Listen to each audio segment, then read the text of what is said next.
Hey, everybody! It is time for Jon Ferrian Live, and we are here tonight with the Oregon State Snowmobile Association. We're going to live large with these guys tonight. My good buddy Mark Connor is going to be with me tonight, and we've got a lot of incredible things to talk about. I think you guys will be as impressed as I am with the Oregon State Snowmobile Association and all the things they have on their radar. So this is going to be a fun show.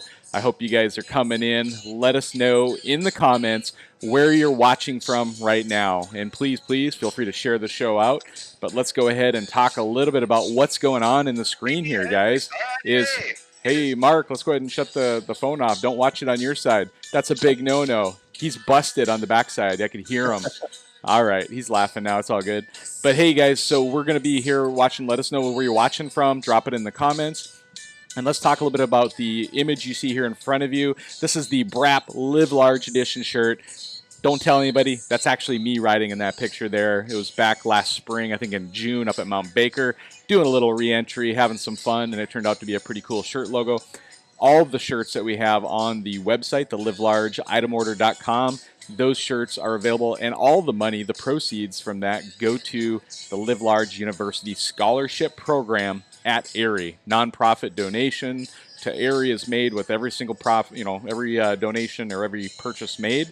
You get to look cool, and we're driving education funds for scholarships. So let's drop the image there. We've got the Canadian Live Life to the Fullest, Live Large shirt from Canada. We've got my favorite, the U.S. logo, the American flag, Live Life to the Fullest, make the most of every day, and make a difference to others. You guys know that's what Live Large is all about. And the final thing I want to talk to you guys about is our sponsors. We've got Fly Racing Snow is sponsoring tonight's show. They've got a hoodie, a Fly Racing hoodie. Any Fly Racing hoodie you see on their website, you have access to. Just get on there, just watch the show tonight, share the show out tonight. Make sure you follow them on Instagram and Facebook, and we'll have them on there. So, all right, everybody, we're going to kill the music, and I'm going to bring Mark on here in 3, 2, and 1. Holy smokes, there he is. How's it going, Mark? Good, John. Thank you for having us. Oh, man. So, I like to tell stories about my guests, right? And I always surprise them with this, and they never know what I'm going to say about them. And Mark, you're one of the most, determined men I have ever met. I swear to goodness that, if determination was in the dictionary, it would be you, for so many reasons that we're going to go into.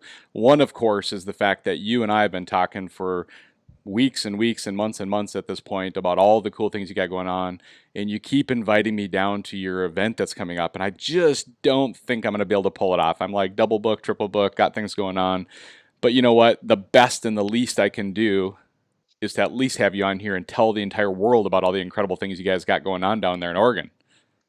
Well, thanks for having us on, John. We're excited to be here, and I guess I can send the private jet, do it another time for you, because we had you teed up for the private jet and the whole 9 yards. So yeah, the Learjet, maybe it was a 747. Who knows what it could have been, but it's hard to say what's going on. So I know, Mark, it's hard. I know you're using a webcam stuff too, but as much as you can look at the camera, then the audience will be able to see what's going on too. I know it's going to be hard with you and I talking to each other, but yeah, let's chat, and as much as you can just kind of look at the camera and listen in. Let's have a conversation and talk about it. It's just me you're looking at anyway, so don't sweat it there, buddy. Great. But before we get into all the cool things going on at the Oregon Snowmobile Association, I think we owe it to our guests to let them know maybe a little bit about you, Mark. So, are you originally from Oregon? Give us a little background on who Mark is first, and how the heck you ended up at the Oregon State Snowmobile Association. Let's get everybody up to speed. So, grew up in Oregon, big outdoors person. From a hobby perspective, if it burns fuel, that's me. Yep. From side-by-sides to dirt bikes to motorcycles to snowmobiles.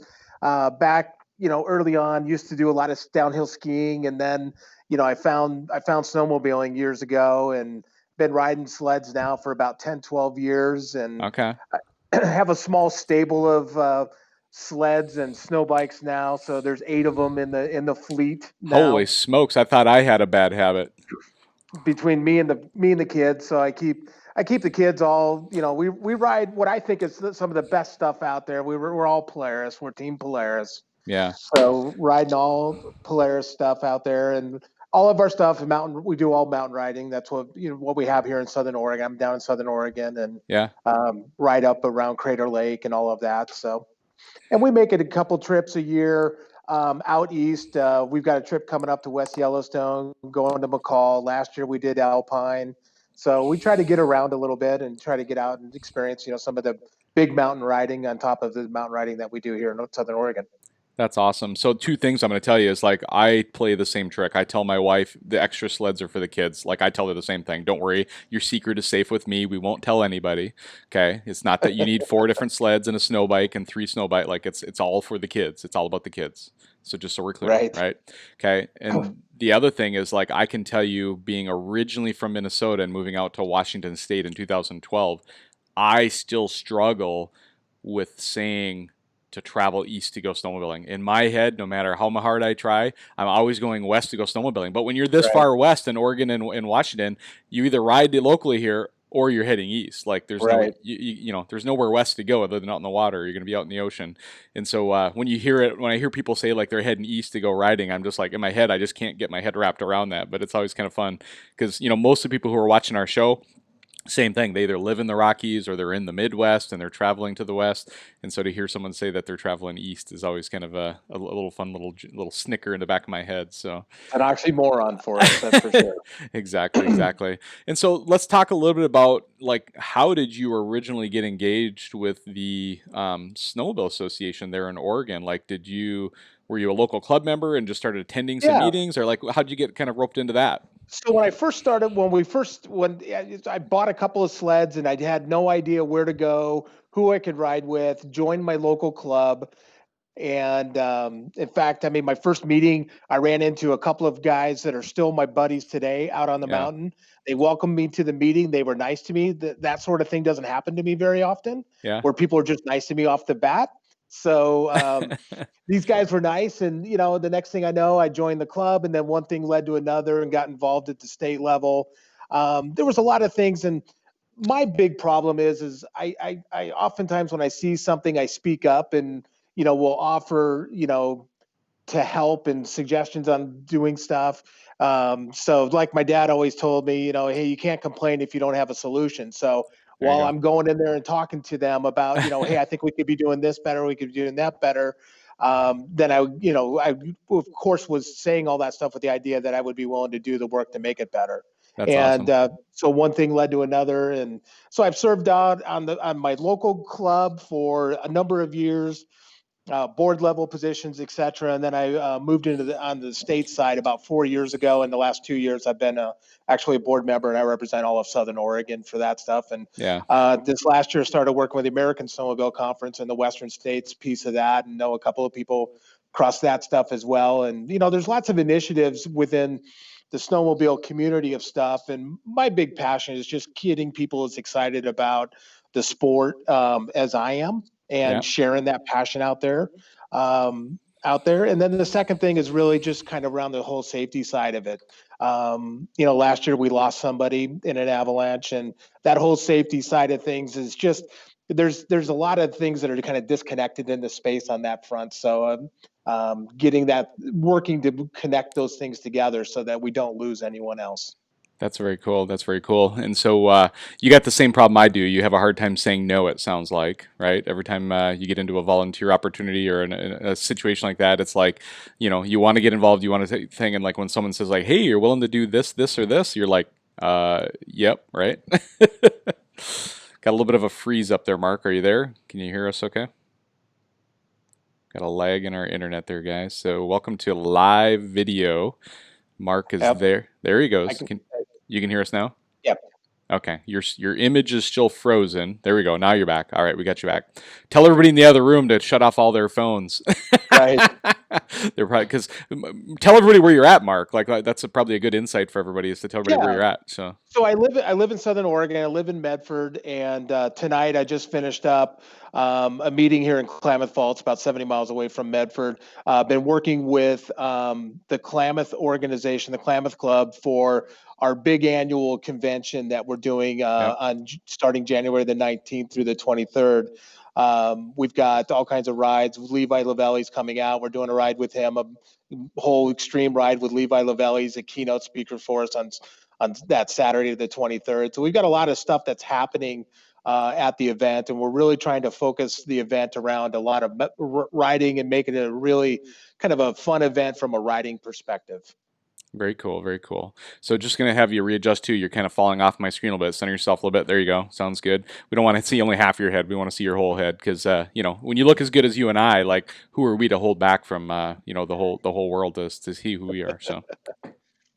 All right, so you're at the planning meeting for the event that's coming up on the 19th, and why don't we just dive deeper into that event, and then what we'll do is we'll kind of wrap it up with some of the broader things you're doing with the thing. I know you kind of breeze through it all pretty quickly, but I want to kind of go into each thing a little bit deeper, and let's talk about the event. So first thing is, you guys have been planning this event for quite a while. Is this an annual event that you do typically, but it's a lot of different things this year?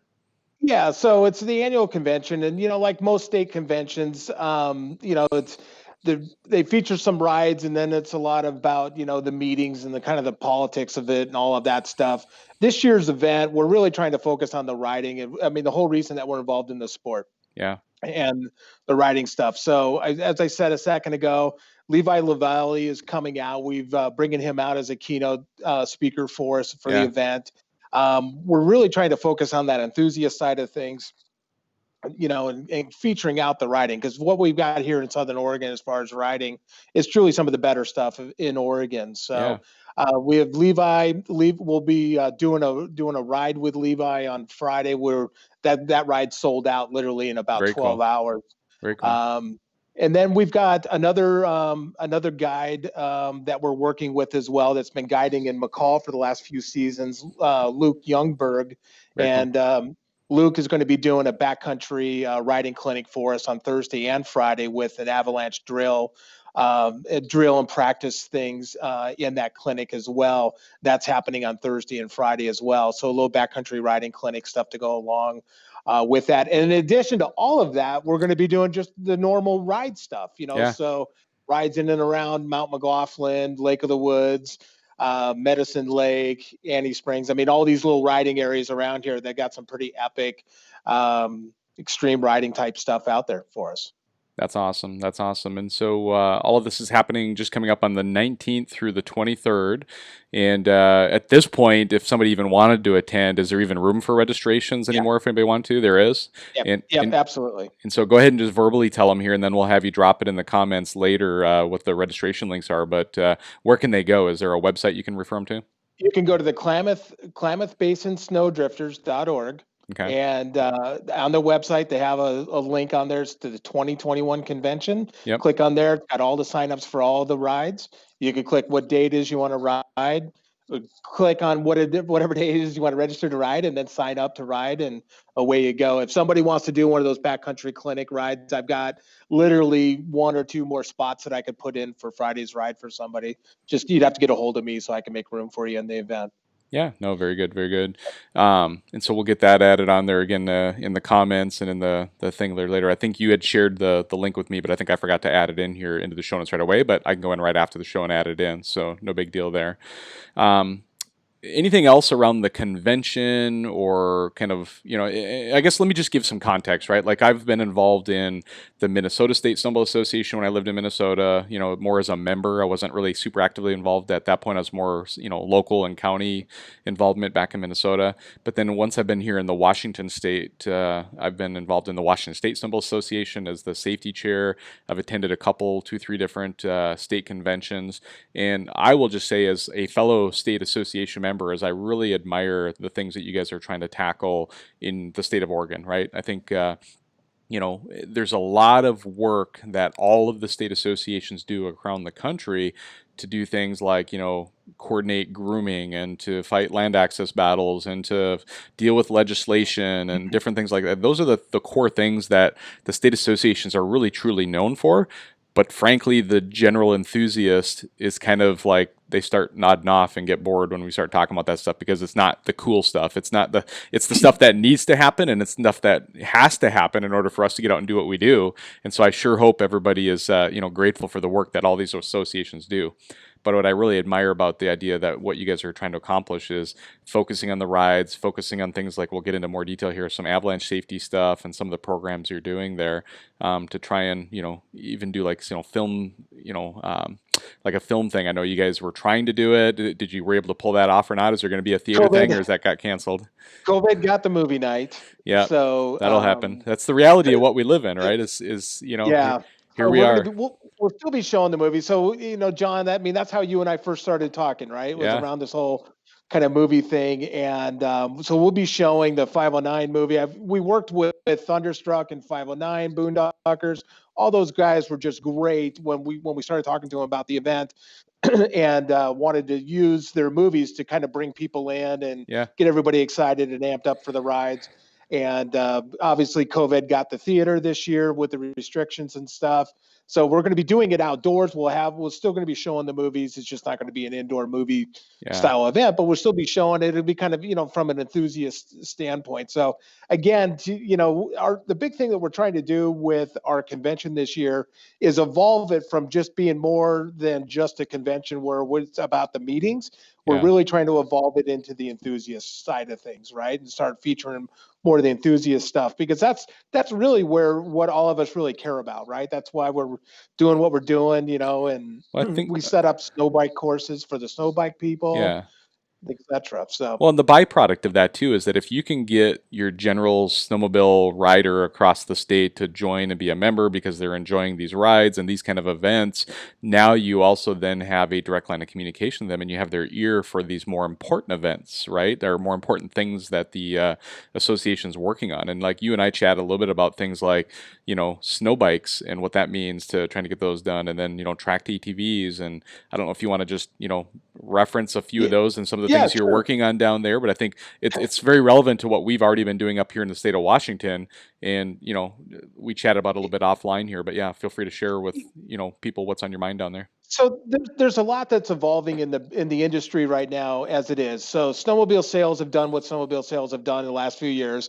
Snowmobile sales are really kind of flat. Where the market's really gone is snow bikes and then tracked ATVs is kind of where over the snow travel is evolving to right now. And that's where all the sales are happening at right there.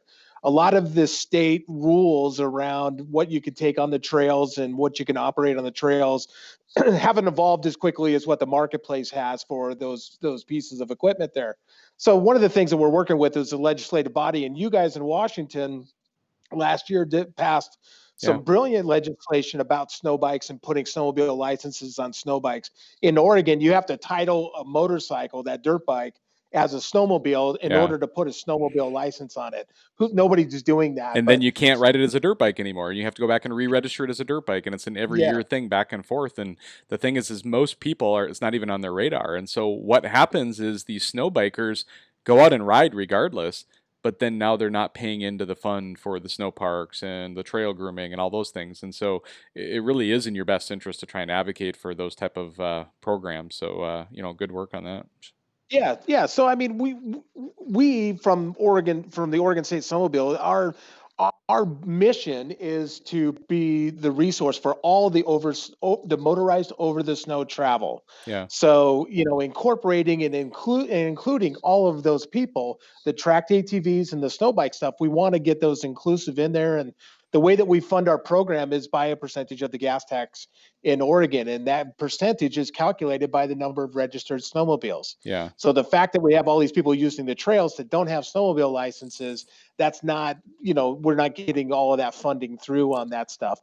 If nobody's going broke right now, but I mean, to be better representative of all of that activity that's happening there, that's why we want to include that in there. Because yeah, as we all know, the land use issues that are out, particularly in the West here, that shared use of those trails really involves the numbers, and you have to represent all of those people that are using that stuff. And you want yeah, to be able to represent that to your legislators. yep, So the more people that we have registered on that stuff and doing that, we want to do that. So Why join a club?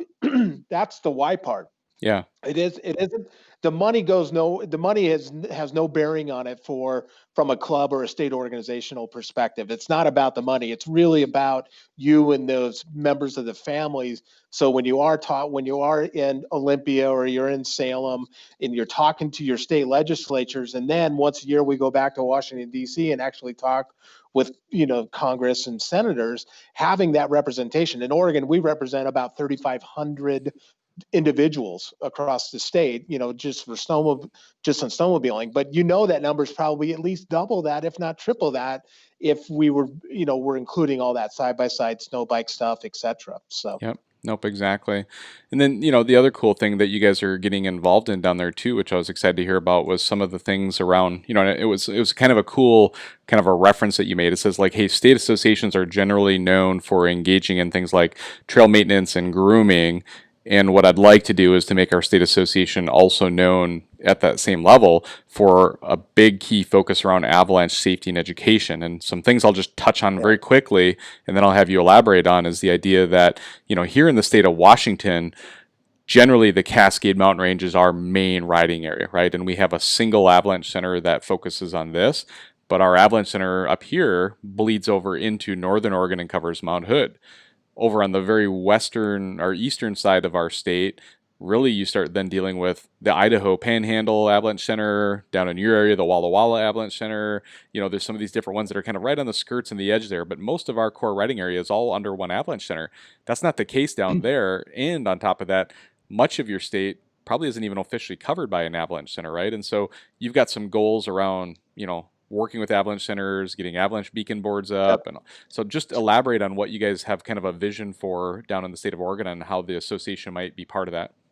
So our president of OSSA, his big mission is really to kind of bring together the resources that OSSA, Oregon State Snowmobile, OSSA can bring to the table, and bring the same things that we've done for grooming and organizing the grooming program across the state. We have 25 groomers across the state. We groom about 30 to 35,000 miles of trail each season across the state. That kind of resource, and bring that on the avalanche side of things. His big major initiative in his term is around that avalanche. So John, you said it, there literally are 4 different avalanche centers in Oregon, and they're all kind of doing their stuff, but most of it's featured around backcountry type stuff, very little around motorized. So all Yeah. of them do cover motorized to a degree.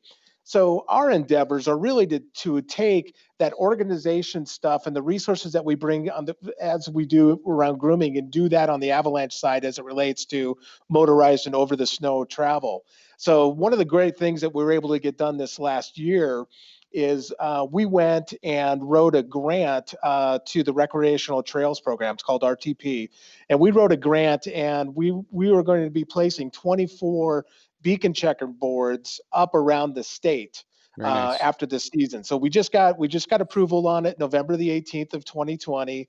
We'll begin to purchase and draw those out in about February of this year, and then this summer we'll be putting them up in the different locations across the state. But when I talked to BCA and talked to some of the other companies, nobody had ever done kind of a coordinated effort in that way, and in the way that OSSA approached it, in going and securing the resources and the funding to be able to do this at scale across the entire state. There's been clubs across the state that have all done that stuff all on their own. And this is, a piece where the state organization can really bring its resources and its access to that RTP grant, to the grant writers, and the facilitation through all the different forests to be able to do all of that work to do that. So that's piece number one that we're working on. The second piece of this is next month we're sending 2 people to an RA training class out there in Seeley Lake. in February, Yeah. and we're going to be setting up a board level position within the state that just works with avalanche, and we're really working around the avalanche awareness, education, and training. And Hmm. our goal is to get 4 or 5 different trainers set up around the state, and we've thought about it in all the different corners of the state. Hmm. Get 4 or 5 trainers set up across the state that actually could work on training in each of the clubs. There's 25 individual clubs across the state. So bringing that kind of resource into the clubs, that'll do wonders for bringing people into the clubs and really featuring out what the organization is doing and making the benefit of belonging to the club, making that much more tangible just in that one area alone with avalanche training. We all know that takes a process to get all the way up to an instructor led Yeah. avalanche training. That's a 4 or 5 year process, but we're starting on it right now. That's amazing. And we got a couple of people that are going in February already to begin that process of getting trained up on all of that stuff. So that's really kind of one big exciting thing. Again, that I think, I'm not aware of another organization that in the industry, what we do here that really can bring the breadth of scale to it. And honestly, I think if we looked at it from a business perspective, it is our responsibility. I mean, this is, we're representing that snowmobiling community Yep. and all that over the snow travel. This is what we should and could and are doing to represent that stuff out and bring that level of training there. That's the kind of resource and member type stuff that we really should be focusing on. And, a lot of state organizations and clubs sometimes get a bad rap because when you talk to them, it seems to be the conversation's always around grooming and the potluck, right? It's the potluck and Yeah. then the potluck and then the grooming, right? And our organization, you could say the same thing about our organization from time, but our big thing is really to try and bring more of that resource to the rider and Yeah. make sure that the enthusiast rider knows Yeah. that this is the resource and this is why you want to belong to a club. It isn't just grooming; it's all these other things that come along with it. Yeah, no, that's amazing. And again, I said it earlier, and I'll say it again. Is like I'm really excited about what you guys are tackling down there. I know, the only other state that I think is on track to do kind of similar things you guys are doing is Utah, and it's a mutual friend of ours is Cal Taylor Cal, down there is the go president follow of Cal. yeah, the Utah Snowmobile Association down there is Cal Taylor. He's the president down there, and I know they've got a whole program where they've got an Avi trailer set up. They're training some of their members to do some things. Cal Taylor, I believe, actually was one of the beneficiaries of the Live Large University Scholarship Program, and he's getting his training in to be able to become an instructor down in Utah as well. And so, I love seeing this transition from quote unquote the old school ways of these state associations. And here's a soapbox I'm going to get on for a minute too, and I think it's I'll state this as this is very much my opinion, but I feel like there's a lot of people that share this opinion is that these state associations, there's a ton of knowledge and value that goes into what these state associations have been, right? And the issue that I have personally seen across the country, not just in my state or other states, but it's like across the country, is that there's this core group of, because think about snowmobiling as a whole, right? It's like it's only been around, Mark, for since the 60s and the Right. 70s, right? And really in the western states here, it's probably even later than that, right? It's probably more like the 80s before people started getting up into the mountains with snowmobiles, because you think about the capability of snowmobiles, right? It's like really truly it was the 90s and the early 2000s before true backcountry snowmobiles started to evolve that got us into avalanche terrain and all these things, right? And so you really do have this foundational group of state associations out there, and there's a lot of amazing members that have put in a crap ton of hard work over the years, and I want to make sure that those folks get the due respect that they are due, right? The issue I'm seeing, though, is that a lot of times that group of folks has not evolved, to your point, the way you're talking about is they've not evolved in a way that has embraced the way snowmobiling has changed, right? Snowmobiling has changed, but these state organizations in many cases have not, right? I know members of state associations who are riding in western states who still refuse to get avalanche training, who still refuse to wear avalanche beacons in spite of the fact that they're out in the back country, mostly on trails, but the fact that they're still riding in avalanche terrain, whether it be on the trails and whatnot, it's kind of sad to think about it that way, right? But if we can now get these existing members to start mentoring and embracing folks like yourself who come in and are energetic and excited for it and see this vision for maintaining the old infrastructure and the knowledge and the wisdom that's there.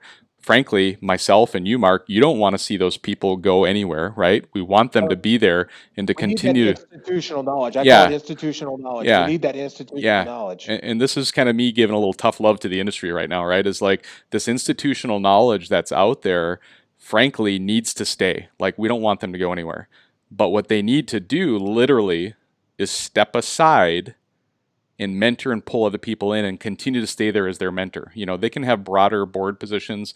You know, the people that I'm talking about don't have to be the president, don't have to be the vice president. They can be members at large, right? They could be just other general board members and start mentoring these other folks to come in and get them excited about it. Because if we don't make an evolution very soon, the way Utah has, the way Oregon has, frankly, our state associations are in big trouble because their memberships continue to dwindle. The value, you know, here's what I'll be very clear about is their perceived value, not their true value, but their perceived value in the industry amongst general snowmobilers is continuing to be on the decline. That's what I'm seeing in the industry that I'm watching, right?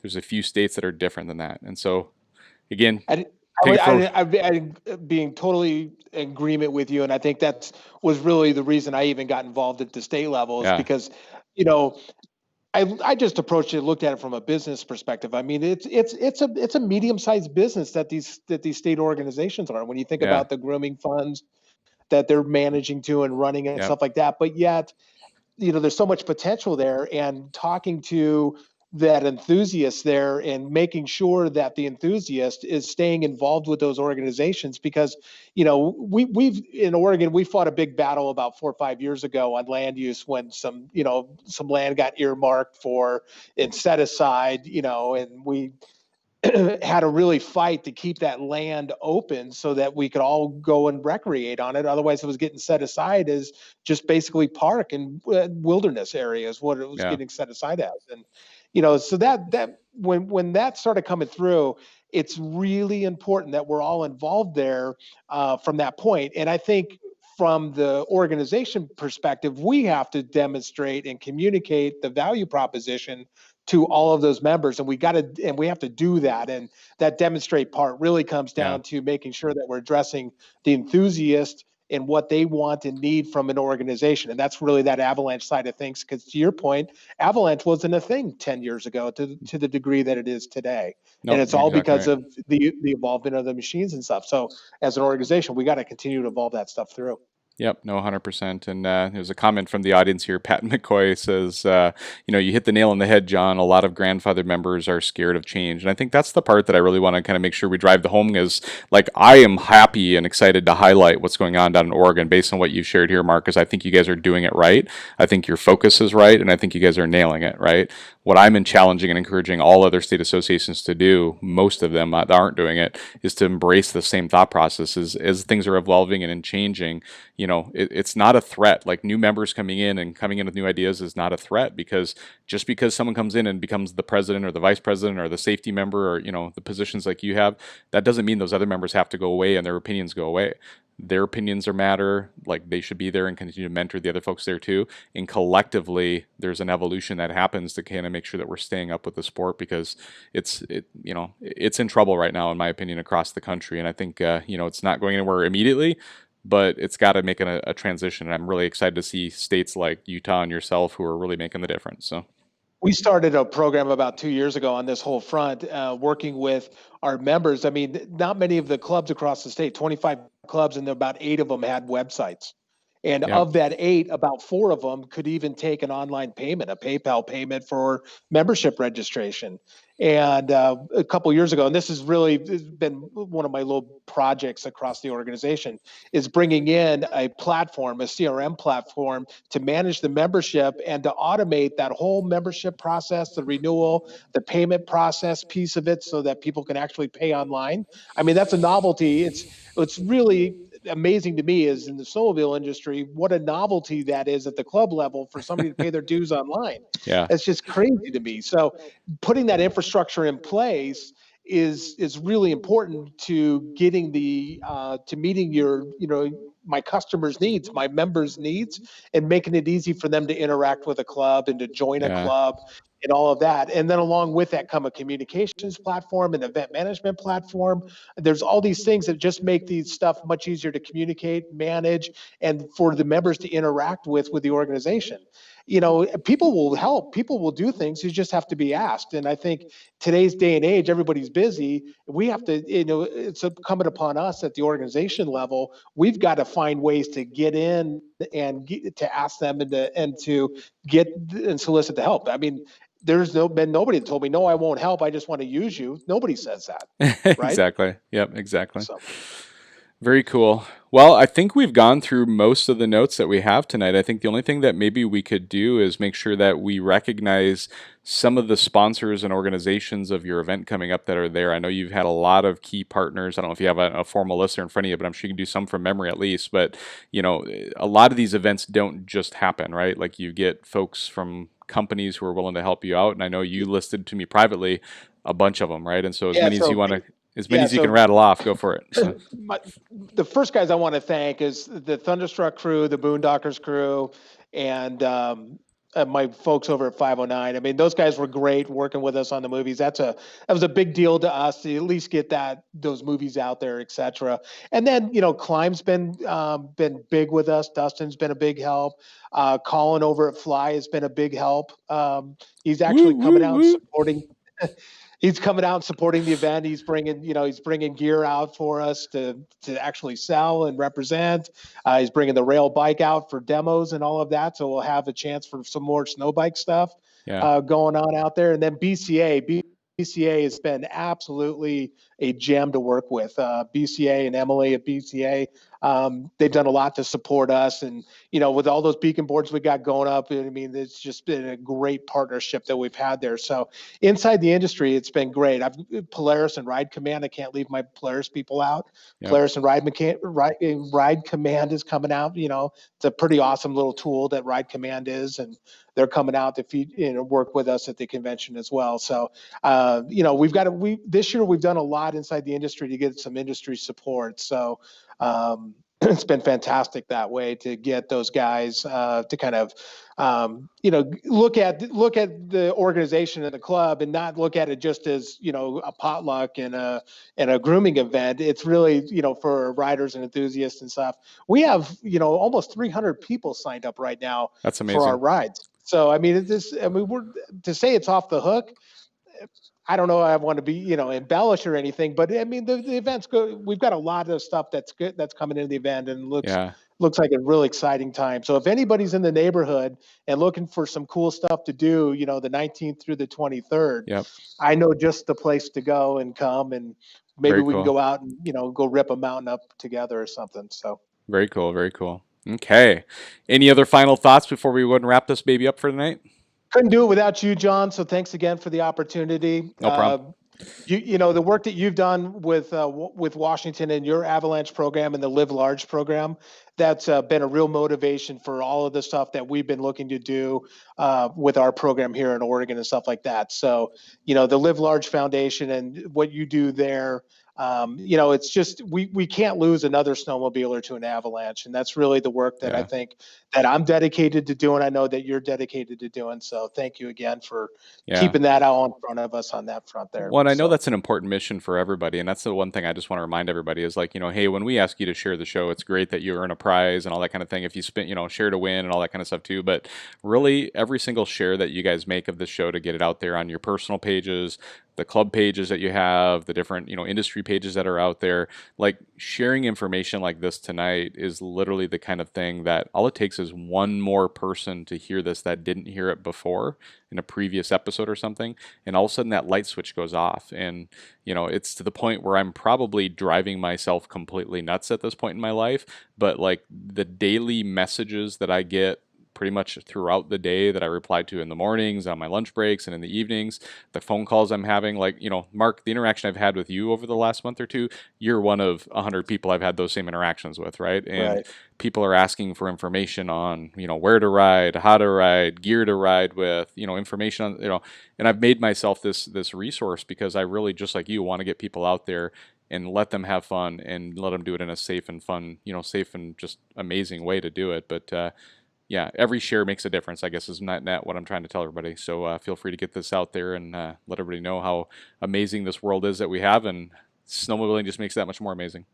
Amen to that. Amen to that. All right. Well, I'm just going to go ahead and say wrap it up, guys, and really appreciate everybody joining us tonight. And, I wrap up every show with letting everybody know that, God bless you and live large, of course. Have a great night.